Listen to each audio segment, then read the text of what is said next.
Coming up on this episode of Student DV, we plan a video, shoot, and edit. Stay tuned for all this and more on this episode of Student DV.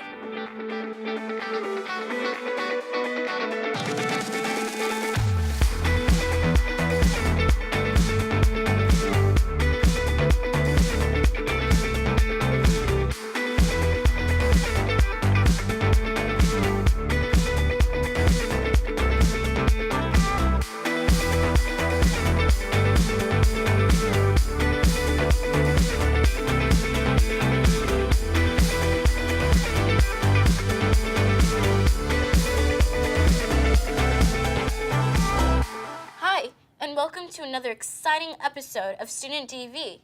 My name is Aaliyah Evans, and I will be your host today for this episode all about making good videos. First up, we have a news story about what goes into producing a news broadcast at Sylvan Middle School. Lights, camera, action.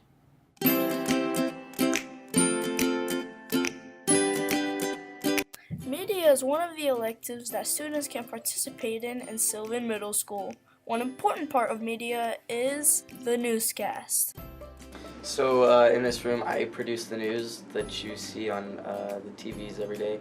So what happens is the two anchors come in and they go into that room right there, and then I count down from 5 to 1 and then hit a button that says record, and then they talk. And then I press that button again after pressing other buttons to make your little screens pop up, like the lunch. I press that button and boom, you have lunch. Press the one that goes from the IYFN screen to the intro to the anchors, and then to the flag, and then back to the anchors, and then they run through, and then if we have a project done, I put a project in, stuff like that. Even though the newscast is an important part of media, what most of the students do are making what they call projects. Well, in media, as you can see right here, that we edit videos and produce videos for the news, and it's really exciting for the full experience. That's what media is for. Wow, there's a lot of work that goes into making a school news broadcast. But what really goes into making a good video? Well, first, you need good planning. For this, the students over at North Country Elementary will demonstrate how to have a collaborative conversation. Everybody was talking, and they weren't doing the right things, and then they had a sign. It was how to use collaborative conversations, and then they said the rules how to do a collaborative conversation. They should learn how to talk to their partner and then stop talking and then look back at the teacher when they're done.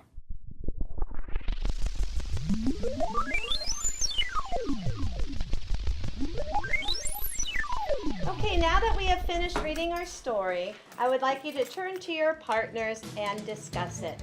Go.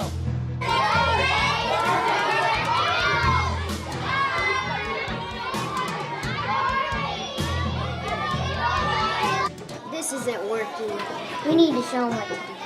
Yeah. The thing to do is turn and talk tips. First, face your partner and look at your partner. Listen to your partner. Be ready to speak when it's your turn. Speak so that only your partner can hear you. Turn and face the front when you and your partner are finished sharing. Stop, wait, and wait quietly. And that's it!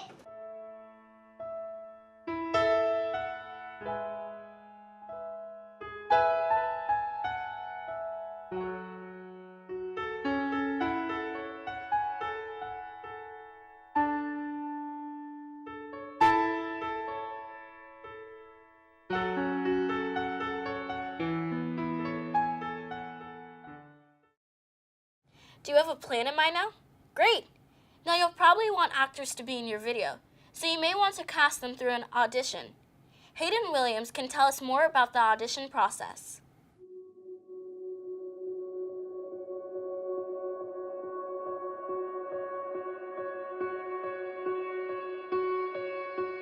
So, you want to audition for a show? Let me show you how. Maybe auditioning for a show may be hard work, but you have to have a monologue, you have to know a song, and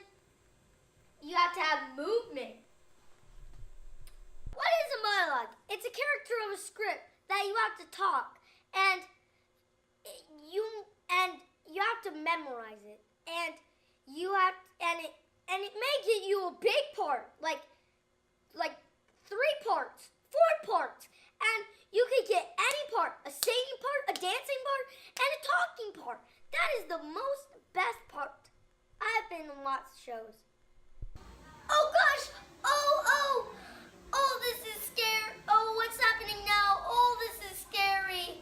Oh, geez. Oh, no. Oh, it's you. Look at what you've done to my legs. You're a monster. Singing auditions can be pretty stressful, but you have to come prepared, or they just give you a song.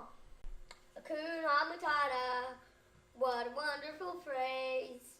Hakuna Matata, ain't no passing praise. Today's dance auditions, let's see how it goes. Everybody wants to be a cat, because the cat's the only cat who knows where it's at. Having an audition book, it keeps all your monologues and all your songs in there so you can be prepared. So let's revisit. Choosing monologue, memorize it, and have character. Learn 16 to 32 bars of a song. Be prepared to move, so shake your tail feather. Have an audition book. It will make things easier. Finally, pick a show. There are lots of shows going on in the Sacramento area. See you on stage!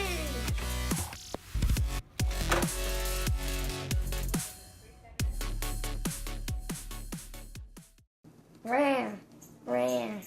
Now that you have some actors, you should probably consider their makeup and costume. You gotta look good for the camera after all. We have Jessica sitting here to show us how to apply a makeup look that is simple and easy to use.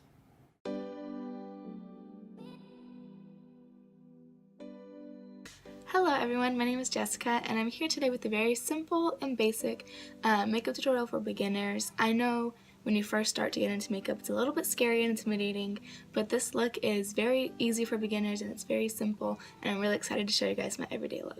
First, we're going to start off with a clean face. I'm going to use a primer before I put on my foundation. Today I'm using the e.l.f. Blemish Control Primer. While I'm letting the primer set, I'm going to put on my mascara. I just take mascara from e.l.f. and apply that to my upper and lower lashes. Next, I'm going to use 2 foundations today. One is matte and poreless, and the other is dewy and smooth. I'm going to mix these together on my makeup brush bag. Take a damp beauty blender to mix these and then apply to your face. I'm going to use a sponge to blend my foundation all over my face. Make sure to blend into your neck and hairline.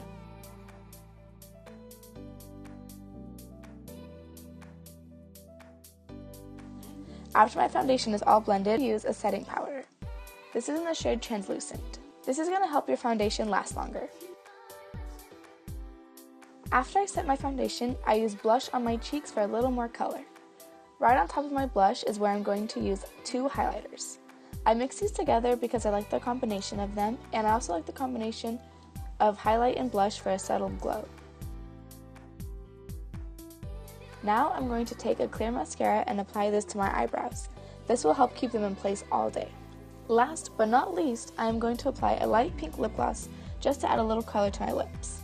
That's all. Thanks for watching.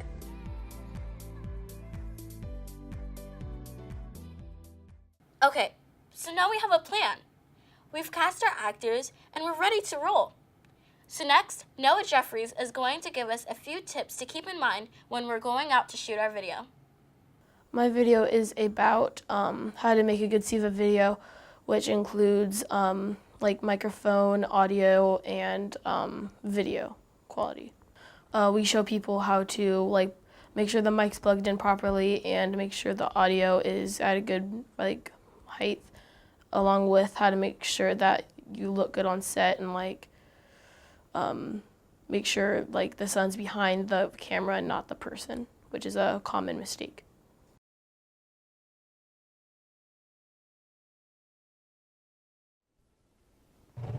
So making a SEVA video.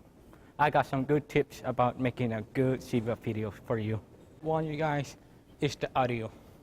Here is where you plug in the mic. as you look here, the mic.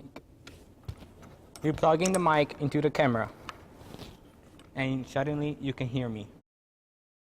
Step 2, checking your audio level. On the camera, there's an audio bar. If you're below 12, you might want to check in your plug, or try speaking up. If it's above 12. Alright, now that we're done with audio, we're going to want to focus on our lighting. This is good lighting. The lighting is behind the camera, not the person. Alright, so for background noise, this is not a good area. As you can see, there is a lot of kids. That is not a good idea. We want there to be almost no kids around at all. If we can, no people at all except for you and the cameraman. In your video following B-roll, you're going to want some titles here, here, here, here, or here. If they're not around those areas, they're going to look funky. For instance, if they're above me, over there, or over there. Those titles are there just so people know who you are and who you're from. Are you from a news station? Are you from your school's news station? Or are you simply a student or teacher? That is why you're going to want titles, so people know who you are. Thanks, Noah. Next, we have Thomas Betancourt. He's going to teach us about camera angles, lighting, and sound. Hello and welcome to How to Do a Good Video. I am your host, Thomas Betancourt, and I'm going to be telling you 3 things on how to do a good video. And they are the camera angle, the lighting, and the surroundings. So first, let's get started with the camera angle. Okay, so what you can see right here is that I'm holding a camera. So if you have a strap on with your camera, if you're holding it, so make sure that, that you hold it still as possible, like this. Now, if you don't have a strap on, so like you're going to have to hold the camera like this. And make sure that your arms are straight down so it can stay still as possible. So now we can go to the lighting. All right, so the second step is the lighting. So as you can see right here, you can see me pretty fine because the perfect lighting is actually pretty fine.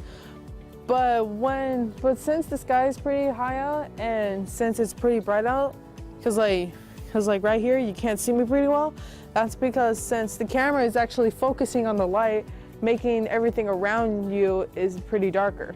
So now that you know what's right and not right for the lighting, let's do the surroundings.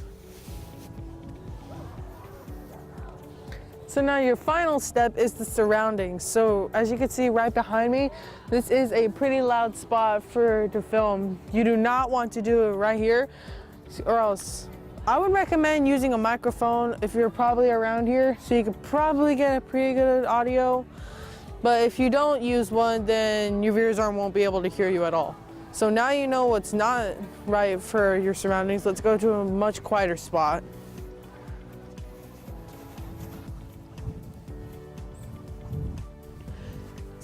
So this spot is a much better place where you can film your videos because it's much quieter and there's barely any people around. So like right here, all you can hear is just silence, or you could just hear birds chirping. So now that you know what's right for your surroundings. And there you go. Those are the 3 ways on how to do a good video. I hope this helped you pretty well. Thomas Betancourt signing off.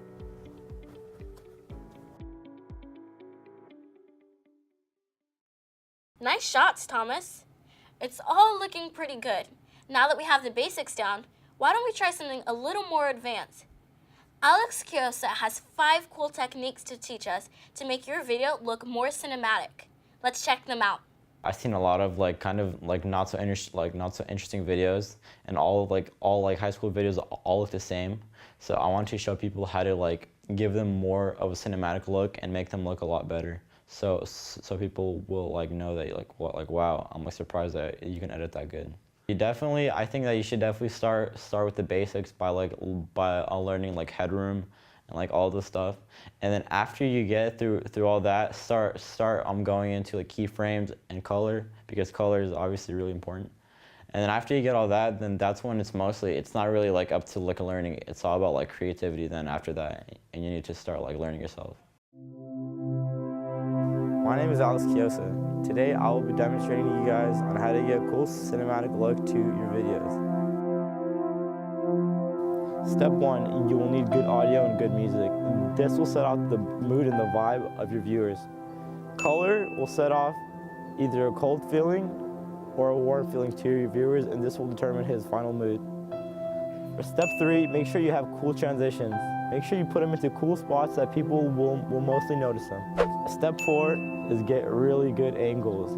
You really want to make sure that you get your viewer a feel of what he's watching and get him feeling that he's in the shot. For the final step, just add some borders. This will really give it that cool feel. Now that we have all the steps of how to make a cinematic film, let's truly combine them all and use our imagination.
Now that we've planned and shot our video, all that's left to do is edit. For our last video today, Lucas is going to walk us through the editing process using Final Cut Pro by teaching us how to edit a time lapse. I love filmmaking. I've been filmmaking for about 8 years, and I've done weddings, I've done promos, and I'm actually working with a local coffee shop that I go to on producing a commercial. And I just love filmmaking because when I was really young, I used to tell stories, whether if they were true or not, and I figured, why not, if these professionals are getting away with it, then why not get a camera and make my own movies and get away with it?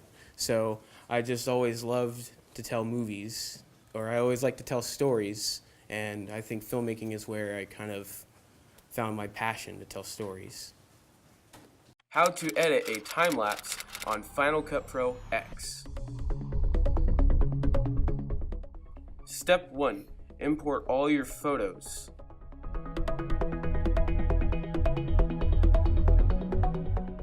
Select all your photos using Command A, then drag and drop them onto your timeline. Next, change your frames per second to 29.97p. Highlight all your clips, then use Control D1. This will make all your photos 1 frame long. Next, make sure all your clips are highlighted and use Option G to make a compound clip. Select your compound clip and change the scale to 133.33.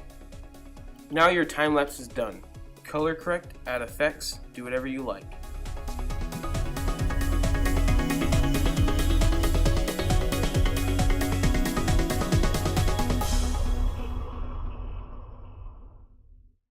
I think my favorite part making the Oak Hill Gate story was definitely getting to work with the kids, because I was also able to help produce one of them, and that was cool because I was also able to work with my little brother and his group of friends. But it was cool to see how fun that the kids have, like they're able to have fun but also be serious at sometimes.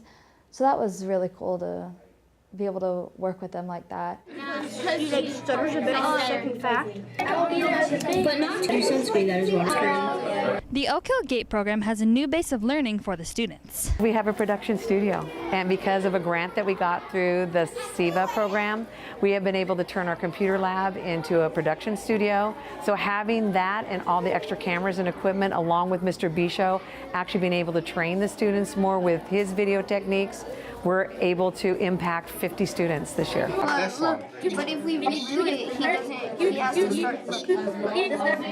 Our own Center High School advisor, Verde came to Oak Hill to help give the students more perspective on video learning and techniques. This year, he's teaching the students the same stuff that it seems like he's teaching the high school kids. He's added a huge dimension to the GATE program. Here, let's do like 4. So you did one, and then that one, and that one. The students take Bishop's advice and learn how to create a script with dialogue, shot sequences, and more. They're so intelligent and they're so creative, and they're always coming up with ideas that I wouldn't have thought to come up with. And then we'll come back and see if there's anything that she says that we can add to it. Maybe at the beginning, a little, or at the end. But it's really got to be you. The students enjoy participating in GATE and creating videos in their interest. I like how you get to make videos and be creative about what you get to do. I like that I get to work with my friends in a group and make a video. Try it right there, see what it looks like. That's fine. It's okay. The students create goals for themselves and their group to try to achieve them and to finish their project earlier. I want to achieve making this video successful until it wins the SEVA. SEVA is the Sacramento Educational Video Association Awards, and what is great about SEVA is it allows students to create videos, I should say, on any topic, and there's a category that will fit that. The students make all sorts of videos to compete in SEVA and try to win an award for their school. Next year, I'm going to be even better than I was the year before and the year before that. Are going to, all you do is press N. So between each marker is each one of your questions. The Oak Hill GATE students are very hard at work at creating their videos. All students want to win a SEVA award, so they try to make their videos more award worthy. I think this is a good stepping stone for them. Reporting for CTV, I'm Juliet Honsal.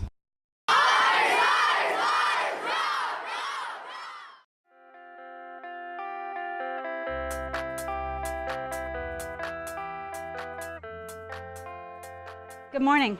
My name is Dana LaChapelle. I teach video productions and broadcast news at Toby Johnson Middle School.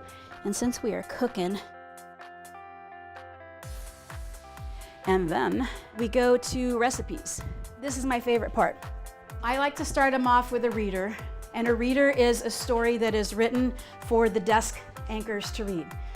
It does not have video. We don't cut to sound bites. It's just a really simple news story. I teach my students that the reader should be about 5 sentences. Those simple sentences that are subject, action, object. So this is an example of a reader. A huge shopping center will be opening soon. Delta Shores Shopping Center is being built off of I-5 and will be the only major shopping center between Natomas and northern Stockton. It will include over 100 stores, including In-N-Out, Starbucks, and a Regal Cinema. If you want to see more upcoming stores, go to deltashoresacramento.com. Now let's go to Kalani and Jonna on the desk. All right, so she nailed it. So we've got examples of that. For stand-up, just the reporter. And if they've got a good photographer with them, they're framing it so that we can see what they're talking about. The readers that they write might be read by themselves if they happen to be scheduled to be on the desk. The stand-up is something that students can go do. So for the rapper, some different people call these different things, but I've ended up calling this a rapper. And this is, to me, the next progressive step from writing the reader or being able to do a stand-up. The next step toward awesome is the rapper. And that is where they have information, and then they cut to a soundbite, and then they conclude, or they wrap around that soundbite, and they conclude with information. Mathletes is a club where students meet at 7:30 to practice math equations and problems to prepare them for mathlete competitions. Math is always in everyday life, whether you're talking about money or temperatures or anything related to the real world. And so if they can have fun with the math, that's what Mathletes is all about. Math is everywhere, and Mathletes is one way to use it. Mathletes is still accepting new students. If you're interested in Mathletes, see Miss Otani in MF11. Reporting for TJTV, I'm Lucas. And to me, the ultimate, the holy grail, is the news package. The news package brings it all together. Natural sound, B-roll, sound bites, reporting. You can start to get rappers if you want to walk your kids in a sequential way. You can take them from a simple rapper to one that's more complex, so maybe it comes back to the reporter. Maybe she says something else, and maybe then they cut to some B-roll. or with some voiceover. Because once you start building multiple elements, to me, that's called the news package. These were all made by 12 and 13-year-old kids. I need to say that too, because I don't say that to make excuses for them. I say that because I think that you'll be impressed. Some people may think crossing the road is easy, but for Doris Wallace, it's big business. 80-year-old Doris Wallace has been a school crossing guard for Toby and Franklin for 11 years. They want me to tell you a funny story? I have none, except I'm 80 years old. She works a total of 3 hours a day, 5 days a week, with a goal of getting kids safely across the street. I'm still out here trying to help the kids. Whitelock and Franklin is one of the busiest intersections in the neighborhood. Working rain or shine, Doris helps an estimated 3,830 people cross the street. Doris's #1 goal is to make sure they're safe. Reporting for TJTV, I'm Nick. What's nice is when you start with the wrapper, it teaches the kids, and this is, I've just started with the wrapper, this is new for me. And it's such a good step because trying to teach kids to go straight to this is so hard. So once they get the wrappers going and then they get a little bit more advanced in their wrappers, then they're ready to bring it. So I really want to point out, if you are brand new, don't let anything overwhelm you ever. Dip your foot in to where you feel comfortable, then push it a little bit further, and that's where you should be. Well, that's all we have time for today. If you'd like to see more student videos, you can always check out our website at secctv.org. And make sure to follow us on Instagram, Twitter, and Facebook. I'm Aaliyah Evans. Thanks for watching.